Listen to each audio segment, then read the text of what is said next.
Chapitre 5, partie 2. Sola fide, sola gratia. Un point, c'est tout. L'idée de la justification par la foi constitue la pierre de touche des doctrines de l'Église et est étroitement associée à Martin Luther. C'est également la pierre de touche de la vie du croyant. La force ou la faiblesse de notre compréhension de la justification par la foi est étroitement liée à notre liberté et notre joie en Christ. La justification gratuite par la grâce seule, au moyen de la seule foi au seul Christ, est au cœur de l'application de la rédemption. La foi qui nous unit au Christ transporte avec elle toutes les bénédictions en lui. La paix avec Dieu, l'exultation dans l'espérance de la gloire de Dieu, dans les tribulations et en Dieu lui-même. Il n'y a plus de condamnation pour le croyant, plus de prison ni de chaîne. Car Dieu a accompli tout ce que la loi ne pouvait pas faire parce qu'elle était impuissante en raison de la chair. Il a envoyé son Fils dans une chair semblable à celle du péché pour condamner le péché dans la chair, pour que les justes exigent de la loi, pour que les justes exigences de la loi soient accomplies en nous. L'esprit d'esclavage a disparu. Plus tôt dans son exposé de l'Épître aux Romains, Paul avait développé une argumentation étonnante.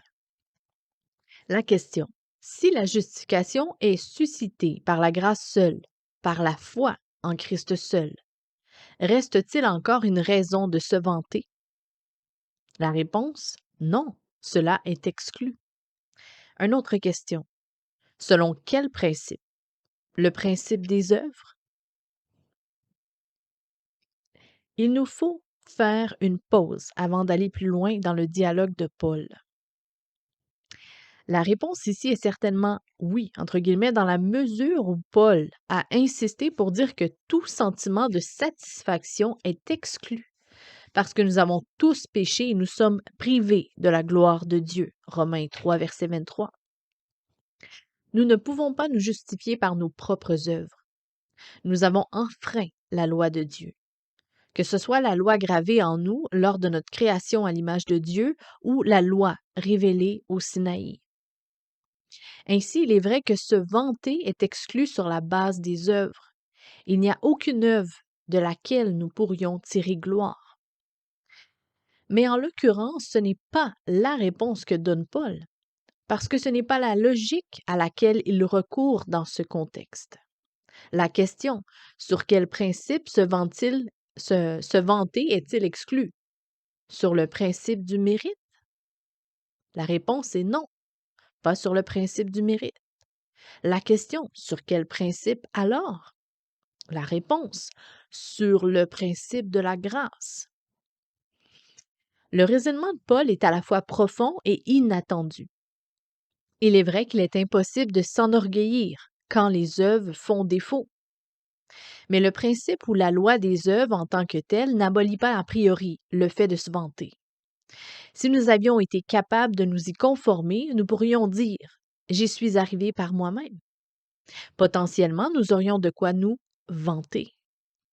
Ainsi, de facto, le principe ou la loi des œuvres exclut la possibilité de s'enorgueillir.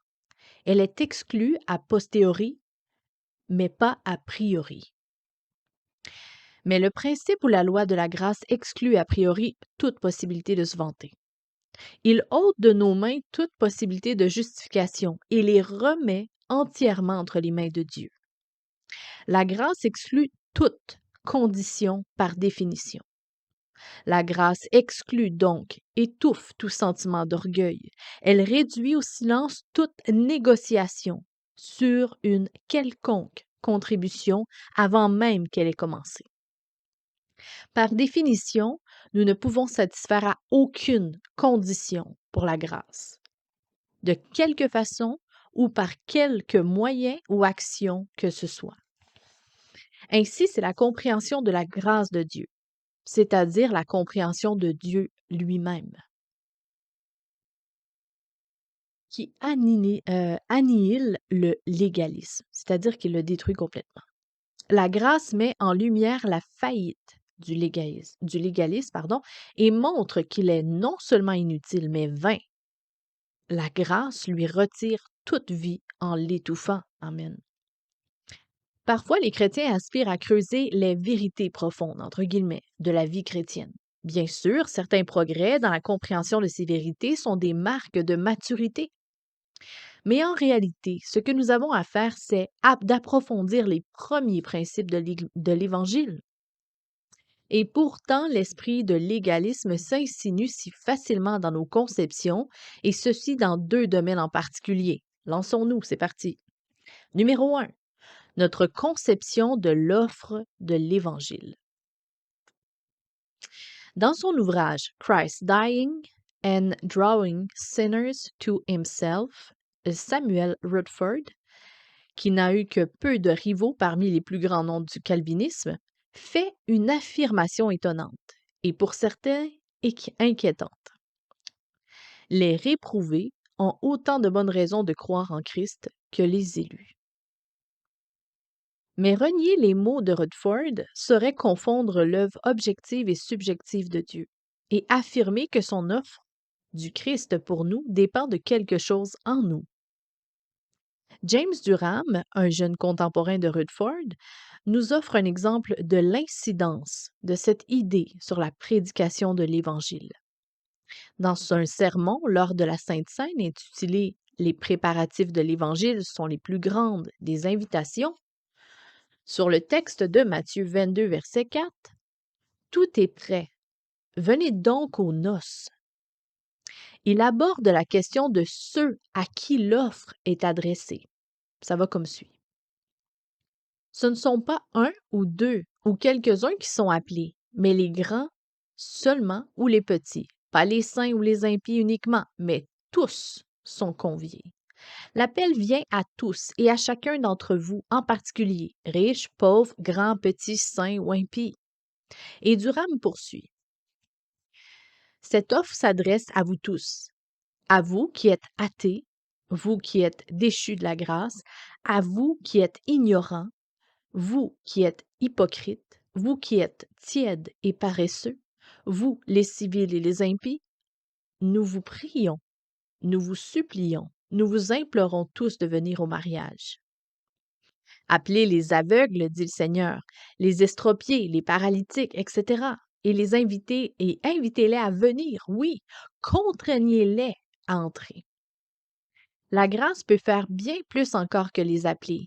Elle peut non seulement leur offrir le mariage, mais rendre possible leur union avec Christ. Nous saurions et n'oserions dire que tous recevront Christ comme époux, mais l'offre s'adresse à tous, sans distinction. Et la faute vous en incombera si vous l'avez désiré et être reparti sans lui. C'est pourquoi, avant d'aller plus loin, nous plaidons solennellement devant Dieu et son Fils Jésus-Christ, prenez la mesure de l'offre qui vous est faite et adressée en son nom. Le Seigneur Jésus veut s'unir avec vous, même le plus impie et éloigné de la grâce, si vous voulez vous unir à lui, et il vous invite à venir au mariage. Ces paroles nous fournissent un bon test pour juger dans quelle mesure nous avons vraiment saisi ce qu'implique l'Évangile de Christ. Elles soulignent en effet le principe selon lequel le fondement de notre foi n'est pas en nous, mais en Christ. Plus tard, au cours du 17e siècle, Robert Trail reprendra la même idée. Elle va comme suit. Est-il juste que nous réfrénions l'offre gratuite de la grâce en Christ au pire des pécheurs? Nous ne pouvons l'admettre, car voici le message fidèle de l'Évangile, et digne de toute approbation, et donc digne de notre prédication, à savoir que Jésus-Christ est venu dans le monde pour sauver les pécheurs, même les plus grands d'entre eux. 1 Timothée 1, verset 15. Telle était la pratique apostolique. Ils commencèrent à Jérusalem où le Seigneur de toute vie fut odieusement frappé, et pourtant beaucoup d'entre eux se virent offrir et acceptèrent la vie qui leur était offerte en et par son sang. Dirons-nous aux hommes qu'à moins d'être saints, ils ne devraient pas croire en Jésus-Christ? Qu'ils ne devraient pas confier leur salut au Christ avant d'avoir rempli les conditions pour être reçus et accueillis par lui? Cela rendrait toute prédication vaine et empêcherait tous les hommes de croire en Christ. Car aucun pécheur n'a jamais satisfait aux conditions pour être accepté par Christ. C'est lui qui satisfait aux conditions pour nous. 1 Corinthiens 1, verset 30. Mais en dehors de Christ, un pécheur n'a que son péché et sa misère à offrir. Ainsi qu'avons-nous de mieux qu'en lui et par lui? Supposons un instant cette folie impossible qu'un homme puisse prétendre satisfaire aux conditions de son salut. J'affirme sans honte qu'un tel homme ne croirait pas et ne pourrait pas même croire en Christ, car la foi ne concerne que des pécheurs condamnés, perdus et désespérés, prêts à se jeter aux pieds de Jésus pour leur salut. Et ce n'est pas ce que fait un homme qui pense avoir fait ses preuves. Allons-nous empêcher les pécheurs de croire au Christ trop tôt? Il est impossible de venir à Christ trop tôt.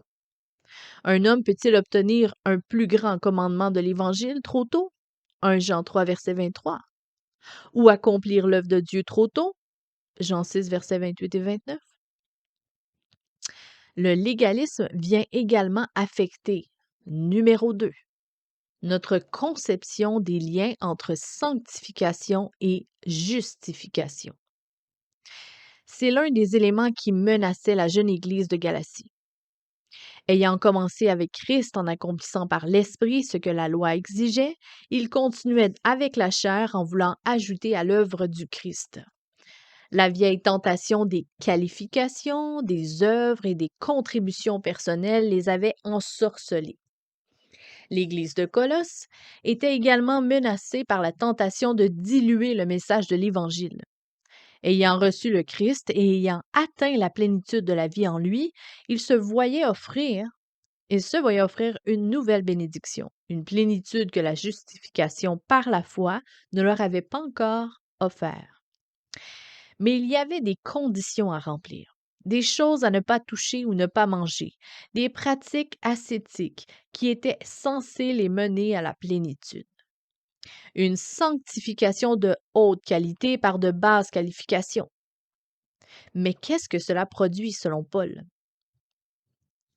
En exigeant de vous que vous fassiez vos preuves en vue de la plénitude, cet enseignement vous dépouille de la puissance de justification et de sanctification qui sont vôtres en Christ, en qui vous êtes morts, ensevelis et ressuscités, et dont l'ascension vous a introduit à la vie céleste. En revanche, puisque vous êtes en Christ et que tous ces bénéfices sont vraiment vôtres, vous devez vous dépouiller de tout ce qui n'est pas compatible à la vie en lui et grandir en grâce de façon à exprimer cette nouvelle vie. Ce, entre guillemets, supplément à l'offre est en fait une forme de conditionnalisme qui conduit à l'échec. D'où l'appel de Paul à marcher en Christ comme nous l'avons reçu au départ, par la grâce au moyen de la foi, en dehors des œuvres, mais dans l'amour. Une alliance des œuvres ou une règle de vie. Parler de la loi comme d'une alliance des œuvres ou d'une règle de vie relève d'un langage théologique caractéristique du 15-17e et 18e siècle, plus que du 21e siècle. C'est le langage du Marrow, des frères du Marrow et de la tradition de la confession de foi. Ce langage peut paraître obsolète, étrange, recourant à des concepts qui nous sont peu familiers, mais quelle que soit la tradition théologique de laquelle nous nous réclamons, ces expressions sont porteuses d'une profonde vérité. Le rôle de la loi de Dieu n'est pas de servir de standard à atteindre en vue de la justification, mais le guide pour la vie chrétienne. Ainsi, la Confession de foi de Westminster stipule que les véritables croyants ne doivent pas être soumis à la loi comme une alliance des œuvres en vue d'être justifiés ou condamnés par elle, mais elle est d'une grande utilité pour eux, comme pour d'autres, en tant que règle de vie. Que nous recourions à l'expression d'antan, l'alliance des œuvres ou non, l'argument est de taille, car le légalisme ne provient pas seulement d'une distorsion de la grâce de Dieu, mais également d'une vision déformée de la loi de Dieu. On pourrait le formuler de la manière suivante. Le légalisme commence à se manifester lorsque nous concevons la loi de Dieu comme un contrat avec des conditions à remplir, et non comme les conséquences d'une alliance qui nous est offerte avec grâce. L'alliance de Dieu est une promesse souveraine, inconditionnelle, qui nous accorde librement. Je serai votre Dieu. Une promesse aux multiples conséquences, résumée en une phrase. C'est pourquoi vous serez mon peuple. Inversement, un contrat prendrait la forme conditionnelle suivante. Je serai votre Dieu si vous vivez et comme il convient à mon peuple. C'est toute la différence entre le si et c'est pourquoi. Cette dernière conjonction souligne les conséquences d'une relation qui s'est nouée. La première introduit des conditions à partir desquelles une relation pourra s'établir. Le si et le c'est pourquoi. Au courant de l'histoire de la théologie, dans les ouvrages doctrinaux et dans les commentaires bibliques, la notion d'alliance a souvent été présentée comme un contrat. Chez les commentateurs les plus avisés, les termes sont immédiatement nuancés pour différencier les alliances divines des contrats commerciaux. Il faut marquer une distinction claire entre les deux concepts. Un contrat n'implique pas nécessairement l'action souveraine ou la disposition gracieuse de la part de celui qui l'établit. Il lui manque la dimension de don inconditionnel de soi, c'est-à-dire, entre guillemets, je serai, trois petits points. Les conditions qui encadrent un contrat sont négociées au préalable, alors qu'une alliance s'établit sans condition.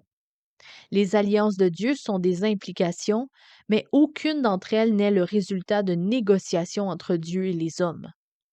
Ce principe fondamental se retrouve dans deux termes caractéristiques du vocabulaire biblique. Le premier, les auteurs du Nouveau Testament disposaient de plusieurs termes pour traduire l'original hébreu Bereshit, alliance. Je ne les prononcerai pas parce que c'est des mots que je ne sais pas comment prononcer. Mais ces deux mots, bref, ils ont opté pour le second, le diatheke, quelque chose comme ça. La présence du préfixe un, c'est sunteke, je vais les dire finalement, et diatheke, mais je ne sais pas comment les prononcer. On poursuit. La présence du suffixe sun a probablement joué un rôle dans ce choix dans la mesure où le préfixe sun, qui veut dire avec, induit l'idée d'un contrat bilatéral. Un accord que deux individus passent l'un avec sun, donc l'autre, plutôt qu'une disposition unilatérale d'une personne vis-à-vis d'une autre. Rien ne suggère que l'alliance de Dieu ait été un accord auquel deux parties seraient parvenues au terme de négociations sur des conditions partagées. Non. L'alliance de Dieu est un don. Deuxième point. La métaphore biblique qui vient à l'esprit plutôt lorsque nous pensons à l'alliance de Dieu est celle d'un mariage. Il n'y a pas de clause conditionnelle dans un mariage. Au contraire, le couple s'engage l'un envers l'autre sans condition. Pour le meilleur et pour le pire, dans la richesse ou la pauvreté, la santé ou la maladie, jusqu'à ce que la mort nous sépare. C'est à partir de ce don de soi inconditionnel que les conséquences sont gigantesques pour chacun des partenaires. Ainsi, l'alliance sans condition, pas de « je ferai ceci si », trois petits points. Elle n'est pas impliquée, n'est pas sans impliquer des conséquences. Elle a, trois petits points, c'est pourquoi je dois, trois petits points. Il n'y a pas de ça.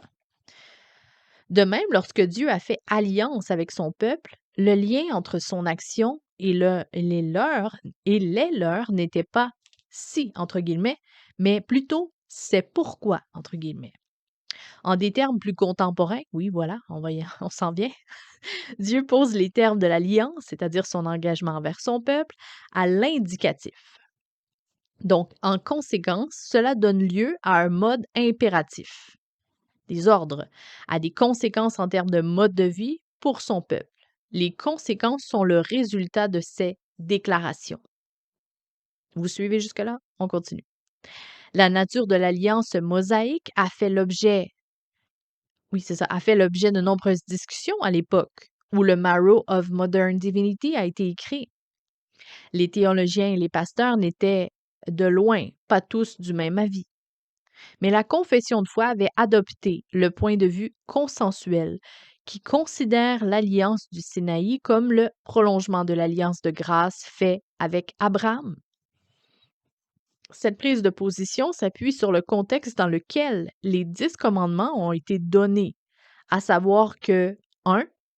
Dieu se souvenait de l'alliance avec Abraham, Isaac et Jacob, et 2. Le préambule de la loi lui-même rappelait les actes rédempteurs de Dieu lors de la sortie d'Égypte. Ainsi, l'indicatif de la grâce justifie l'impératif de la loi. L'indicatif, c'est Je suis l'Éternel ton Dieu qui t'ai fait sortir d'Égypte, du pays où tu étais esclave. Et l'impératif, c'est Tu n'auras pas d'autre Dieu que moi. L'exception de Boston, on poursuit. Il vaut la peine de relever ici l'une des divergences, parmi d'autres, entre Boston et le Marrow of Modern Divinity. Ne serait-ce que pour rappeler que, malgré une certaine homogénéité apparente au sein de la théologie réformée, il y a toujours eu une diversité de points de vue sur différentes questions. Un tel rappel nous évite de tomber dans le point de vue naïf et dogmatique qui consisterait à dire le point de vue réformé veut que, trois petits points, alors que nous devrions nous en tenir à le point de vue que partage un certain nombre de théologiens réformés et que je partage veut que Le Marrow prônait le point de vue selon lequel la loi donnée au Sinaï était une réplique de l'alliance des œuvres. Évangélista le formule ainsi dans le récit du Marrow. Elle a été ajoutée pour les raisons pratiques à des fins accessoires, afin de préparer et rendre effectif l'alliance de la grâce, de sorte que la même alliance qui avait été passée avec Adam fut renouvelée au mont Sinaï. Mais, je le dis, pas dans le même but. Ainsi, les 10 commandements étaient communs aux deux alliances, mais leur forme différait. Boston pensait que l'homme naturel est sous, entre guillemets, l'alliance des œuvres, c'est-à-dire qu'il lui reste soumis et qu'il est responsable des infractions de la loi. Cela en raison de l'Éden, pas du Sinaï. Il n'est pas en Moïse, mais en Adam. Néanmoins, à la lumière de Galates 4, verset 24, le Sinaï donne naissance à des enfants esclaves, et Boston pensait que l'alliance du Sinaï est l'alliance de grâce, mais qu'en elle, le contenu de l'alliance des œuvres se trouvait répété à des fins accessoires. Il n'y a pas eu lieu de confondre les deux alliances de la grâce et des œuvres, mais la dernière a été ajoutée à la première à titre accessoire, pour les amener à tourner leur regard vers la promesse, vers l'alliance de la grâce. Ainsi, selon lui, dans l'alliance mosaïque, c'est la grâce qui occupe une place prépondérante, même si c'est le contenu de l'alliance des œuvres, c'est-à-dire la loi, qui semble le plus ostensible. Cela ne devrait néanmoins pas nous conduire à la conclusion erronée que les deux alliances sont une seule et même chose. Ainsi, la structure de base du Sinaï entre en écho avec la structure de la vie en Éden. Dieu donne la grâce. Il agit en toute souveraineté et octroie la grâce à son peuple. En réponse à sa grâce, son peuple veut lui plaire, lui obéir et ne jamais l'attrister. Ainsi, la loi et l'obéissance à la loi ne doivent jamais être séparées de la personne qui en est à l'origine. En conséquence, ce qui était vrai pour l'ancienne alliance du Sinaï l'est tout autant pour la nouvelle alliance en Christ.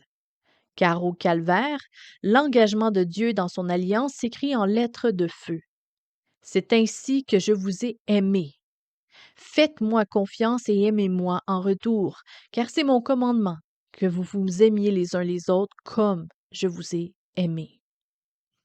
Ainsi, dans le Nouveau Testament, l'amour pour les frères, bien que motivé par l'amour du Christ pour nous, reste simultanément obéissance au commandement, car l'amour n'ignore pas la loi. En fait, il l'accomplit. Ainsi même, si c'est par la loi que notre péché est exposé, il ne faudrait pas réduire le décalogue à un bâton destiné à fustiger les pécheurs. Il est peut-être vrai que qu'il n'y avait pas eu la loi, je n'aurais pas connu le péché. Mais à ne voir que cet aspect des choses, comme l'a fait Luther à une époque et d'autres après lui, nous nous trouverons vite à succomber à nouveau au poison d'Éden. Si nous en arrivons à croire que l'unique objectif de Dieu est d'exposer notre péché, nous deviendrons trop myopes pour voir encore sa grâce. Nous serons contaminés par un esprit de doute et de défiance à l'égard du Père, qui est toute lumière et qui nous fait don de ses grâces. Nous nous trouverons incapables de lui répondre et de répondre à sa loi au sein de la relation d'amour qui caractérise les relations entre un père et son enfant. C'est pourquoi Boston insiste tant sur le fait que la manière dont la loi met en lumière le péché sert en fait un but bien plus grand, nous amener à reconnaître notre besoin de la grâce, puis découvrir la joie du pardon. Un tel équilibre est crucial pour une vision correcte de Dieu, de la grâce et de la loi. C'est sur ce point précis que la confession de foi fait une distinction entre la loi en tant qu'alliance des œuvres et en tant que règle de vie. Bien sûr, avant d'être en Christ, nous ne verrons dans la loi que notre condamnation. Mais comme Paul s'évertue à le montrer, la loi est bonne, juste et sainte. Et nous devons comprendre, ressentir et jouir de la grâce de la loi. Car à moins que nous soyons persuadés que Dieu nous a montré sa grâce au travers de la loi, autant qu'au travers de son Fils, tout ce que nous verrons au Sinaï, c'est le tonnerre et les éclairs. Citons à nouveau Calcout qui dit ceci. La distinction au sein de la loi divine entre la loi en tant qu'alliance des œuvres et règles de vie est capitale. C'est une distinction scripturaire, nécessaire comme outil aux mains de l'Esprit pour équiper les pécheurs afin qu'ils comprennent clairement la grâce et la gloire de l'Évangile, tout comme la manière correcte d'accomplir tous les devoirs requis plutôt par la loi. Distinguer clairement et véritablement entre la loi en tant qu'alliance et la loi en tant que règle de vie est, comme Luther l'a si bien exprimé, la clé qui ouvre le trésor caché de l'Évangile. À peine l'Esprit de vérité avait-il donné à Luther un aperçu de cette distinction, qui lui a semblé avoir été transporté au paradis et que la face de l'Écriture lui semblait avoir changé. En effet, sans une véritable connaissance spirituelle de cette distinction, un homme ne peut ni discerner, ni aimer, ni obéir à la vérité telle qu'elle est en Jésus. Certes, la loi n'est pas un moyen de notre justification, sauf dans la mesure où le Christ y a obéi pour nous. Mais sa substance est la forme morale que prend le salut. Car c'est après tout au travers de l'Esprit donné par l'Évangile que la loi est écrite dans nos cœurs. Pas comme une alliance des œuvres, mais comme une règle de vie. Même si nous ne sommes pas familiers de l'expression, il nous faut nous familiariser avec la vérité biblique qu'elle cherche à exprimer. Diagnostic et remède. Dans Romains 7, verset 14, l'apôtre Paul exprime sa tristesse et peut-être sa frustration dans un profond cri. Nous savons que la loi a été inspirée par l'Esprit de Dieu, mais moi, je suis comme un homme livré à lui-même, vendu comme esclave au péché. Comment cet enseignement a-t-il influencé la perspective de Thomas Boston et ses amis? Les croyants sont maintenant libres de la loi de l'alliance des œuvres. Le chrétien a obéi au commandement de Dieu pour nous Le Christ, voyons, excusez-moi, le Christ a obéi au commandement de Dieu pour nous et a payé le prix de nos transgressions à notre place. Amen, merci Jésus. Nous sommes libérés de la condamnation et du règne du péché. Paul l'a affirmé clairement dans Romains 3, verset 28 jusqu'à Romains 6, verset 23. Cependant, le jour n'est pas arrivé où nous serons délivrés de la présence du péché. Et jusqu'à ce que ce jour se lève, il est possible que nous soyons encore hantés par le spectre de la loi perçue. Entre parenthèses, comme nous l'apercevions auparavant exclusivement comme puissance de condamnation, certes, nous qui alors étions vendus comme esclaves au péché, qui nous tenait sous sa coupe, comme le dit le A.T. Robertson. Nous avons été rachetés par le sang précieux de Jésus-Christ. Nous ne sommes plus sous la loi, mais sous la grâce. Néanmoins, aussi longtemps que la loi mettra en lumière nos péchés, nous serons susceptibles de retomber dans nos anciens schémas légalistes. C'est pourquoi la psychologie de notre ancienne vie peut être beaucoup plus longue à modifier que notre théologie. Nous comprendrons l'Évangile, mais la personne qui vivait sous la condamnation de la loi sans rien savoir de la grâce de Dieu en Jésus-Christ continue à vivre.